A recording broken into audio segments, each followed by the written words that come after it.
Welcome to ஷமூஸ் kitchen. இன்னைக்கு நம்ம recipe டேஸ்டியான கிரீமியான தயிர் சாதம். அதுக்கு சைடிஷா ஸ்பைசியான உருளைக்கிழங்கு வறுவல். தயிர் சாப்பிட்றத எப்பவுமே ஒரு வழக்கமாக வச்சுக்கோங்க ஃப்ரெண்ட்ஸ். அதுவும் சம்மர் டைமுக்கு கண்டிப்பாக எடுத்துக்கோங்க. அதில் இருக்கிற குட் பாக்டீரியாஸ் கட் ஹெல்த்துக்கு ரொம்ப நல்லது.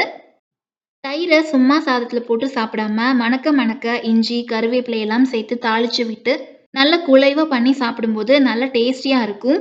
ஊறுகாய்க்கு அடுத்தபடியா இது கூட ரொம்பவே மேட்ச் ஆகுற ஒரு சைட் டிஷ் இந்த உருளைக்கிழங்கு வறுவல். இந்த மாதிரி ஸ்பைசியான உருளைக்கிழங்கு வறுவலை நீங்க தயிர் சாதத்துக்கு மட்டும் இல்லாம சாம்பார் சாதம், ரசம் சாதம் எல்லா வெரைட்டி ரைஸ்க்குமே வச்சு சாப்பிடலாம். பொட்டேட்டோ யூஸ் பண்ணி நிறைய விதமா பொரியல், வறுவல் எல்லாமே பண்ணலாம். இன்னைக்கு நம்ம பண்ணியிருக்கிற உருளைக்கிழங்கு வறுவல் மைல்டான தயிர் சாதத்துக்கு ஆப்டா, சாப்பிட நல்ல ஸ்பைசியா இருக்கும். ஸ்கூலுக்கோ ஆஃபீஸ்க்கோ தயிர் சாதம் மார்னிங் செஞ்சு லஞ்ச் பாக்ஸ்க்கு போட்டு கொடுத்து விட்டோம்னா அவங்க அங்க போய் ஓப்பன் பண்ணி சாப்பிடும்போது ரைஸ் டைட் ஆகி சாப்பிட ட்ரையா இருக்கும். சம்டைம்ஸ் சாப்பிட முடியாத அளவுக்கு புளிப்பு அதிகமாயிரும். அந்த மாதிரி ட்ரை ஆகாம, புளிக்காம நல்ல கிரீமியா இருக்கிற மாதிரி இந்த மெத்தட்ல தயிர் சாதம் செஞ்சு பாருங்க. ஃபர்ஸ்ட் சாதம் செய்யறதுக்கு 2 கப் ரைஸ் எடுத்திருக்கேன். இது யூசுவலா வீட்ல சாப்பாட்டுக்கு யூஸ் பண்ற ரைஸ் தான். இது ஒரு பாத்திரத்துல சேர்த்து நல்லா கழுவிட்டு 1/2 மணி நேரத்துக்கு ஊற வச்சிரலாம். ரைஸ் ஊறினதுக்கு அப்புறமா ஸ்டவ் ஆன் பண்ணி குக்கர் வச்சுட்டு தண்ணி சேர்த்துக்கலாம். யூசுவலா சாப்பாடு செய்ய 1 கப் ரைஸ்க்கு 2 கப் தண்ணி வைப்போம். பட் தயிர் சாதத்துக்கு சாதம் நல்ல குழைவா வேகணும். அதனால 1 கப் ரைஸ்க்கு 3 கப் தண்ணி வச்சா கரெக்டா இருக்கும். நான் இங்க 2 கப் ரைஸ் எடுத்திருக்கிறதுனால 6 கப் தண்ணி வச்சுக்கிறேன். தண்ணி நல்லா கொதிச்சு வந்ததும் ஊற வச்ச ரைஸை சேர்த்துக்கலாம். இது கூட ரைஸ்க்கு தேவையான உப்பும் சேர்த்து கலந்து விட்டுட்டு ஒரு கொதி வந்ததுக்கு அப்புறமா குக்கரை க்ளோஸ் பண்ணி விசில் போட்டு 4 விசில் விட்டுருங்க. ப்ரெஷர் ரிலீஸ் ஆனதுக்கு அப்புறமா குக்கரை ஓப்பன் பண்ணிட்டு சாதத்தை ஒரு பாத்திரத்துக்கு மாத்திட்டு கரண்டியால நல்லா மசிச்சு விட்டுக்கோங்க. ரைஸ் சூடா இருக்கும் போதே மசிச்சு விட்டுருங்க. அப்பதான் ஈஸியா மசிஞ்சு வரும்.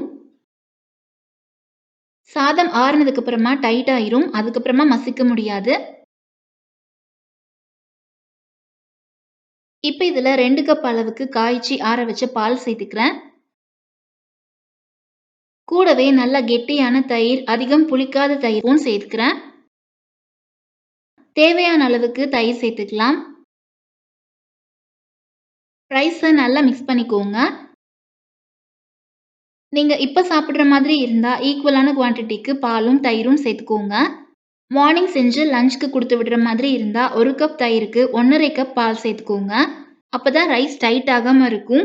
சாதம் புளிக்காம சாப்பிட நல்ல கிரீமியா இருக்கும். நான் இப்பவே சாப்பிடுறதுனால இந்த கன்சிஸ்டன்சில பண்ணியிருக்கேன். நீங்க செஞ்சு 3 இல்ல 4 மணி நேரத்துக்கு அப்புறமா சாப்பிடுற மாதிரி இருந்தா இன்னும் கொஞ்சம் பால் சேர்த்து கொஞ்சமா தண்ணி விட்டு நல்ல லிக்விடா இருக்கிற கன்சிஸ்டன்சிக்கு ரெடி பண்ணிக்கோங்க. இப்ப இத தாளிக்கிறதுக்காக ஸ்டவ் ஆன் பண்ணி கடாய் வச்சுட்டு 1 டேபிள் ஸ்பூன் தேங்காய் எண்ணெய் சேர்த்து எண்ணெய் சூடானதும் 1/2 டீஸ்பூன் கடுகு சேர்த்துக்கோங்க. கூடவே 1 டேபிள் ஸ்பூன் கடலைப்பருப்பு சேர்த்துக்கலாம். கடுகு நல்லா பொரிஞ்சு வந்ததும் 4 வரமிளகாயும் 5 பச்சை மிளகாயும் கட் பண்ணி போட்டுக்கலாம். 1 இன்ச் அளவுக்கு இஞ்சிய துருவி சேர்த்துக்கோங்க. இஞ்சி சேர்த்துக்கிறதுனால தயிர் சாதம் நல்ல வாசனையா இருக்கும். 2 கப் ரைஸ்க்கு இவ்ளோ மிளகா போட்டாதான் காரம் கரெக்டா இருக்கும். நீங்க உங்க டேஸ்டுக்கு தகுந்த மாதிரி மிளகாயை அட்ஜஸ்ட் பண்ணி சேர்த்துக்கோங்க. கூடவே ஒரு கொத்து கருவேப்பிலையும் சேர்த்து தாளிச்சிட்டு கலந்து வச்சிருக்கிற சாதத்துல சேர்த்துக்கலாம். எல்லாத்தையும் நல்லா கலந்து விட்டுட்டு லாஸ்டா கொஞ்சமா கட் பண்ண கொத்தமல்லி இலைகள் சேர்த்து மிக்ஸ் பண்ணிட்டு சர்வ் பண்ணிக்கலாம். ரொம்ப ரொம்ப டேஸ்டியான தாளிச்சு விட்ட தயிர் சாதம் ரெடி ஆயிருச்சு. இதுக்கு சைட் டிஷ்ஷா சிப்ஸ், ஊறுகாய், வத்தல், அப்பளம்னு எது வேணும்னாலும் வச்சுக்கலாம். நான் இன்னைக்கு நல்ல ஸ்பைசியான உருளைக்கிழங்கு வறுவல் பண்ண போறேன்.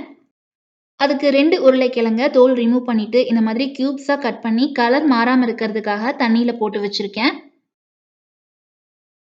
ரொம்ப பெருசா கட் பண்ணாம மீடியம் சைஸ்க்கு கட் பண்ணிக்கோங்க. இத ஹாட் வாட்டர்ல போட்டு வேக வச்சு எடுத்துக்கோங்க.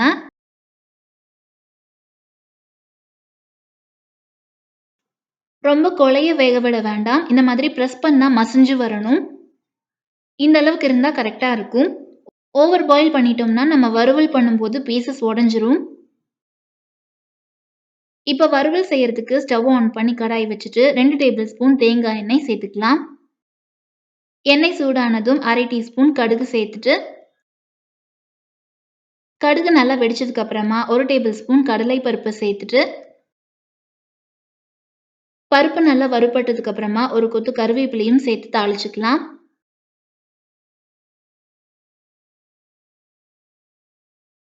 இதுல 1/4 டீஸ்பூன் மஞ்சள் தூள், 1 டீஸ்பூன் மிளகாய் தூள் சேர்த்து கலந்துக்கோங்க. ஃப்ளேம சிம்லயே வச்சுக்கோங்க. ஹை ஃப்ளேம்ல வச்சோம்னா மிளகாய் தூள், மஞ்சள் தூள் சீக்கிரமாவே கரிஞ்சு போயிரும். இது கூட 1/2 டீஸ்பூன் பெருங்காயத்தூள் சேர்த்துட்டு, பாயில் பண்ணி வச்சிருக்கிற கிழங்க சேர்த்து கலந்து விட்டுக்கோங்க. கிழங்க ஆல்ரெடி நம்ம வேக வச்சு தான் எடுத்திருக்கோம். ஸோ ரொம்ப நேரத்துக்கு குக் பண்ண தேவையில்ல. ஒரு 2 நிமிஷத்துக்கு மட்டும் குக் பண்ணா போதும்.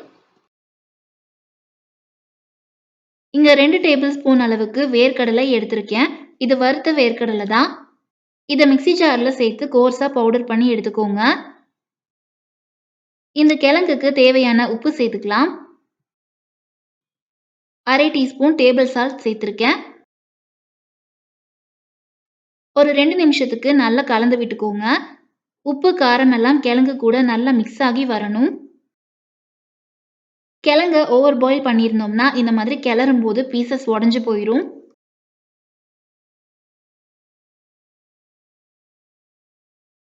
இப்ப கோர்ஸா பவுடர் பண்ண வேர்க்கடலைய சேர்த்துக்கலாம்.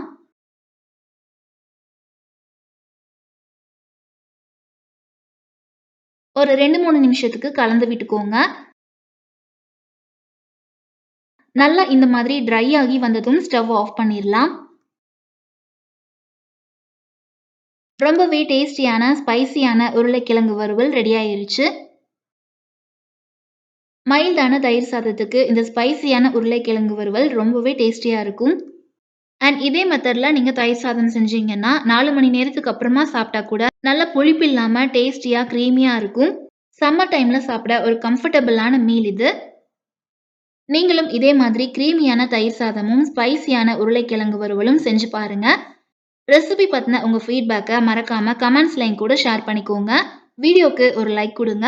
சப்ஸ்கிரைப் பண்ணி சப்போர்ட் பண்ணுங்க. Stay tuned with Shammu's kitchen. Thank you all.